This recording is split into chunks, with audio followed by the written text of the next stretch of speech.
Okay, सभी को नमस्कार है बच्चों। आज का हमारा विषय है विराम चिन्ह।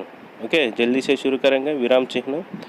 ओके, पहला विराम चिन्ह का शाब्दिक अर्थ देखेंगे।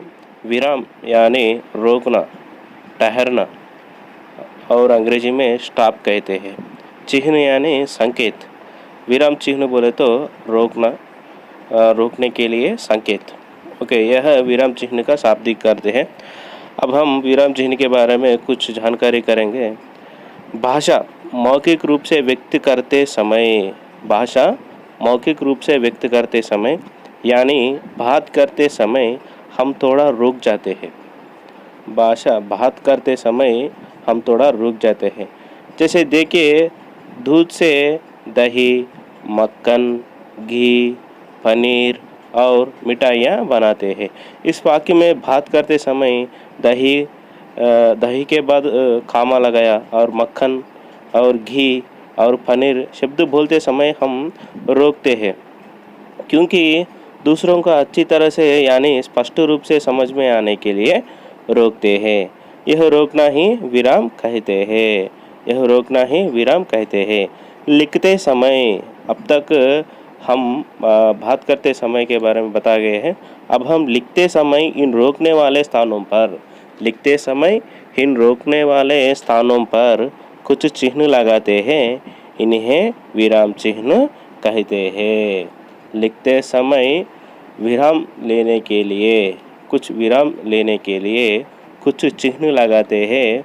उन्हीं चिन्हों को क्या कहते हैं बोले तो विराम चिन्ह कहते हैं। और इसका डेफिनेशन देखेंगे। अब हम थोड़ा संक्षिप्त रूप में इसका अर्थ देखेंगे। भाषा के लिखित रूप में यानी राइटिंग, भाषा के लिखित रूप में विराम देने के लिए कुछ चिन्हों का प्रयोग किया जाता है। उन्हें विराम चिन्ह कहते हैं। क्या कहते हैं? विराम चिन्ह कहते हैं। क्या ये विराम चिन्ह लगाना ज़रूरी है? अब देखेंगे। उदाहरण के रूप में मैं आपको समझाता हूँ। एक चोर ने दूसरे चोर को एक कागज़ में कुछ इस तरह लिखकर भेजा, जब तुझे पुलिस देखेगा तुम रोको मत भागो। यह वाक्य लिखकर कागज़ में लिखकर दूसरे चोर को भेजा, मगर उस वाक्य में कुछ भी विराम चिन्हों का उपयोग नहीं किया गया। इसका अर्थ हम दो प्रकार से समझ सकते हैं। कैसे बोले तो रोको यानी स्टॉप, मत भागो। जाने के लिए आवश्यकता नहीं, भागने के लिए आवश्यकता नहीं, रोको, स्टॉप। और दूसरा अर्थ होता है रोको मत, तुम रोकने के लिए ज़रूरत नहीं है, भागो, रोको मत भागो। इस तरह के दो अर्थ प्रकट होती है। इसमें वाक्य का सही अर्थ क्या है, वाक्य का स्पष्ट रूप नहीं है। क्यों बोला तो इसमें विराम चिन्ह नहीं है। अगर इसमें विराम चिन्ह लगाए तो क्या कहते हैं, रोको मत भागो। अगर रोको के बाद अल्प विराम चिन्ह लगाए तो रोको मत भागो। इसका अर्थ होता है you can stop, don't run.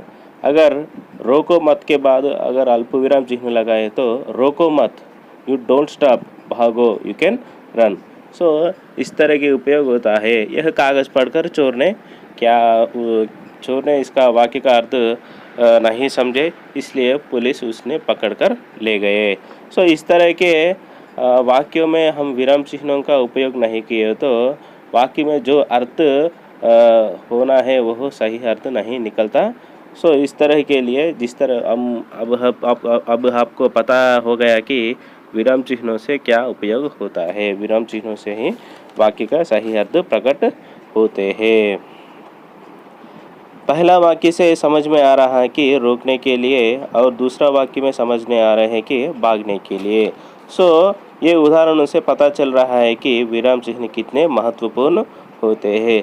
अगर विराम चिन्ह का उपयोग नहीं करें तो वाक्य में अर्थ अनर्थ होगा और कुछ भी समझ में नहीं आता। अब विराम चिन्हों के नाम जानेंगे। अब तक विराम चिन्ह क्या है बोले तो लिखते समय जहाँ रोकने के लिए कुछ चिन्हों का उपयोग करते हैं उन चिन्हों को हम क्या कहते बोले तो विराम चिन्ह कहते हैं। अगर विराम चिन्हों का उपयोग नहीं किए तो अर्थ अनर्थ हो जाता है। अब विराम चिन्हों में कुछ विराम चिन्हों के बारे में अब हम उनके नाम जस्ट अब इस कक्षा में उनके नाम जानेंगे, विराम चिन्हों के नाम जानेंगे। पहला देखिए ये पूर्ण विराम चिन्ह, इसको अंग्रेजी में फुल स्टॉप कहते हैं। और दूसरा अल्प विराम चिन्ह, इसको अंग्रेजी में कॉमा कहते हैं। और तीसरा विस्मयार्थक चिन्ह, इसको अंग्रेजी में एक्सक्लेमेटरी मार्क। और चौथा है प्रश्नसूचक चिन्ह, इसको आपको पता है अंग्रेजी में क्या कहते हैं क्वेश्चन मार्क। और पांचवा है उपविराम चिन्ह, इसको अंग्रेजी में कॉलन कहते हैं। और छठवा देखिए अर्धविराम चिन्ह, इसी को हम अंग्रेजी में सेमीकोलन कहते हैं। और सातवां देखिए विवरण चिन्ह, इसी को अंग्रेजी में साइन ऑफ फॉलोइंग। और आठवां देखिए निर्देशक चिन्ह, इसी को अंग्रेजी में डैश कहते हैं। और नौवां देखिए योजक चिन्ह, इसी को हम अंग्रेजी में हाइफन कहते हैं। और 10वां देखिए उद्धरण चिन्ह, इसी को हम अंग्रेजी में इन्वर्टेड कॉमास कहते हैं। और 11वां देखिए कोष्टक, इसको क्या कहते हैं अंग्रेजी में, ब्रैकेट्स कहते हैं।